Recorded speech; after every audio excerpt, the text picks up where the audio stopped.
We're going to shift to talking about deciding whether or not we're going to accept or reject a special order. And now you might be thinking to yourself, well, I mean, of course we would accept a special order. Why wouldn't we? Well, there are things that we need to consider. Do we have the capacity to fill the order? Whether the price they're willing to pay is going to cover the costs and the appropriate margin. Um, do we have an issue with fixed costs? In other words, are we going to have to expand our fixed costs to meet those?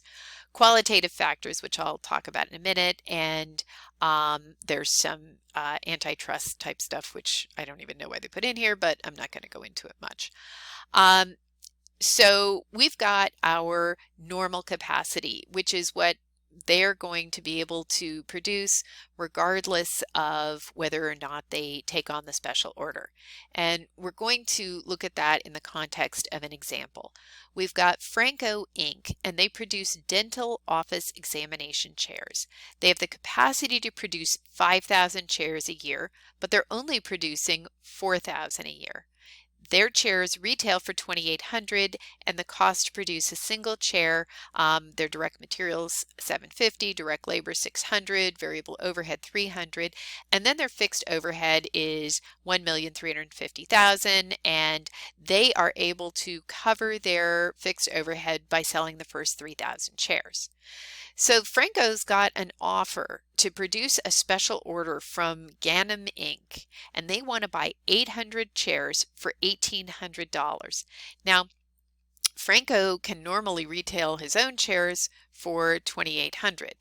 So, okay, that's a lot less than Franco would ordinarily get for one of his own chairs. But by the same token, he's got theoretically 1,000 chair unused capacity in his current production situation, and all they want are 800 chairs. Seems like, you know, maybe that's not a bad thing. If we've already got the shop set up and we've got the room to produce the 800 more chairs, the first thing that we need to look at is, you know, are we going to be able to cover the costs? In other words, can we at least break even on the 1,800? So let's look at what it costs to produce a chair, which we sort of laid out here. It costs us, in terms of variable costs, $1,650 to produce a chair. We're going to ignore the fixed costs for this analysis because we're going to have this fixed cost whether or not we accept this special order. So what we need to analyze is whether or not we can make enough off of these extra chairs to make it worth our while. And maybe at, you know, face value, perhaps. I think that the other thing that we want to consider is whether this $150 a chair that we're getting, I mean, let's face it, if we were at our full production capacity and we were selling those chairs for an extra $1,000 a piece, that's a whole lot more left over. Are we going to be really pushing the limits of our factory labor for these 800 chairs? For, you know, if we were doing them for ourselves, we'd be getting way more than 150 extra over and above our costs for these. Is it, and this is where we talk about those qualitative reasons.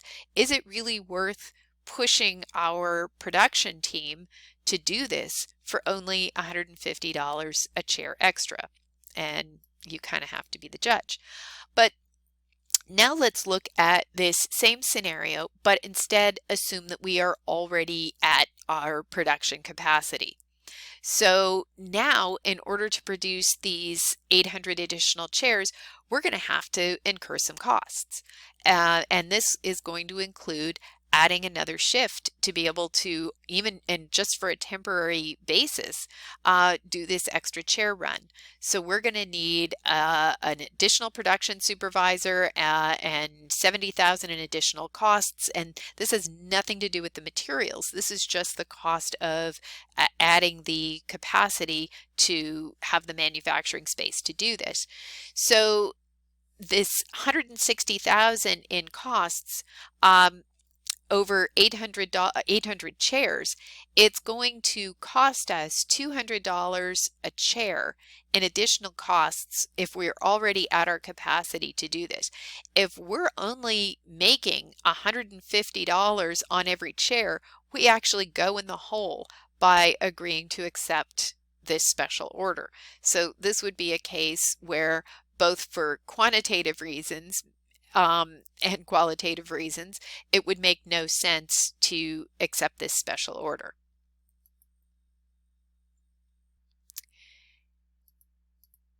And I guess one more point I want to make on this before we move on.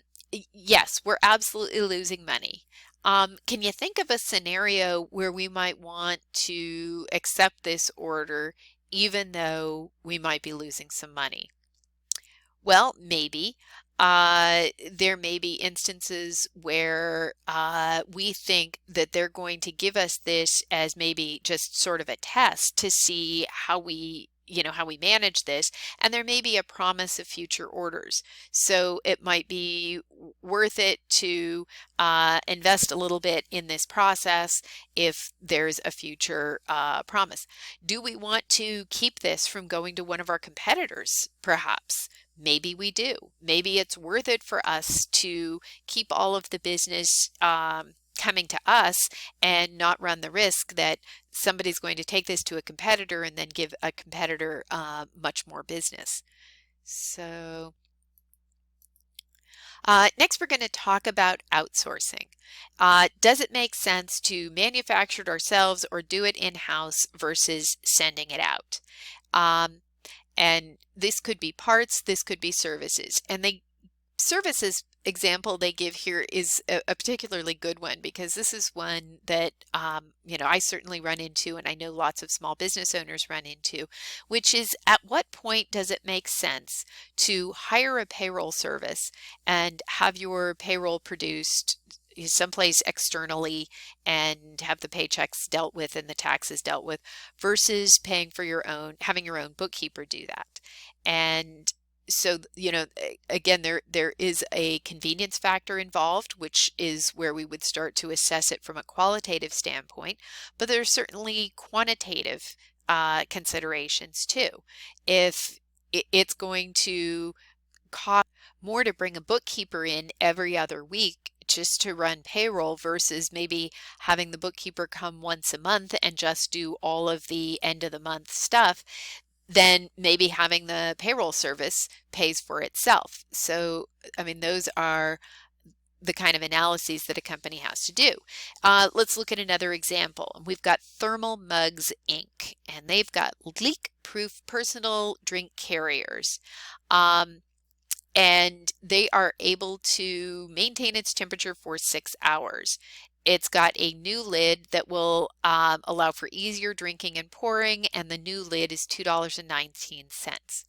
Now, they've got a plastics company that's approached them and offered to produce 120,000 of the lids that they need at a unit price of $175 each.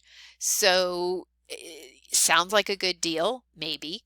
Should Thermal continue to make its own lids, or should it buy them from Play-Doh Plastics? Well, let's take a look. So the only thing, again, that we're considering in this are the variable costs, because the fixed costs we are going to have no matter what the no matter which alternative we choose. So if we make internally, it's going to cost us $201,600 by the time we've calculated all that we need to do this. On the other hand, if we buy them at $1.75, it's going to cost us $210,000 to do it. So we can save money by making it ourselves. Now, again, the qualitative decision making needs to be assessed as well. Is the hassle that goes along with making these, and whatever hassle that might be, worth it to save $8,400? And you may say to yourself, you know what, as a company, it's not worth the headache to save the 8,400, we can build that into the price and still be profitable and competitive at that cost. Now let's change up the scenario here a little bit. Same lids, same outsource cost, but instead, what if we would actually save something off the fixed costs if we outsource these? Maybe we are paying for insurance or paying for something that we could not have to pay for if we were having these done externally. And over and above the direct costs, obviously, if we're buying them externally, we don't have to buy the materials, but maybe we are spending more on insurance or something related to the workers that are doing the production or the building or something. Or maybe we're renting the building and we can stop renting the building if we're going to buy them instead. That definitely changes the analysis, and if we can get rid of some avoidable fixed costs, now all of a sudden this starts to look like a much better proposition. Now let's look at a service example that's sort of near and dear to my heart, because this is one that is pretty common as companies start to grow. They tend to, at least initially, start out using outside legal services. But if they continue to grow and their legal needs become more frequent, they reach this sort of tipping point of, paying a lawyer's hourly rate, outside. Does it make more sense to just hire our own lawyer, have that lawyer on salary at a lower salaried rate? And are we really going to have enough work to justify the hours that we're going to hire somebody for? And then what additional associated costs are going to result from having that lawyer brought in? So we're going to assume that we're paying this lawyer $120,000 plus benefits, and we're going to hire this lawyer an assistant, which is going to cost us on a part-time basis $20,800. So the total cost to bring a lawyer in is $164,800. Now let's look at what we've been spending for using external legal services, and it's been costing us $175,000 to use somebody. And so they are money ahead by bringing somebody in-house. Even if that person isn't busy 100% of the time, it's still costing them less money to be hiring that lawyer on salary than to continue to use the legal services on a piecemeal basis. And I actually ended up in a very similar situation where I ended up working kind of on a contract basis, but internally for a developer. And as work would sort of ebb and flow, they still had to pay me. And they reached a point where having me there was, they at times had so little work for me to do that having me there didn't make sense. And I actually was the one that went to them and said, you are paying me a lot of money for not a lot of stuff. I mean, it doesn't make sense for me to, be, emptying the trash cans and doing things like that at my hourly rate. Maybe you're better off to go back and just pay hourly for that work on the outside. And their response, of course, was, oh, yes, yes, but we really like you. Would you be willing to do this for the same hourly rate on the outside? And I thought to myself, okay, so what you're really wanting is for me to work for a fraction of what my external hourly rate is, and you don't want to have to pay for my insurance, my benefits, any of that stuff, and yet you still want to pay my salaried rate on kind of a hour here and an hour there basis. And I said, no, thank you. So there are certain, again, advantages and disadvantages to outsourcing versus and keeping things in-house. And my own example, part of the advantage for having me there was the convenience factor. If all of a sudden a company needs to go find a lawyer to look at something, they might have to wait while the lawyer's in court or doing other things, as opposed to having me twiddle my thumbs in an office. They could run in and say, hey, we've got this deal, can you look at this contract? And I don't have anything better to do, and that's what they're paying me to do, so they get immediate service when they ask for it. That also means that they were paying for a lot of time that was going unused as well. And so if they were to give up the convenience, how long were they going to have to wait? And was that going to be problematic in terms of them very quickly being able to sign contracts? If the outsourced lawyer wasn't going to be available because they weren't effectively paying for that availability.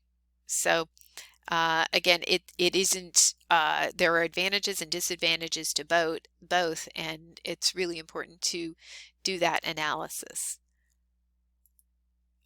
So I actually have gone long. I'm going to stop this video here, and we'll go on to the next video for looking at segments.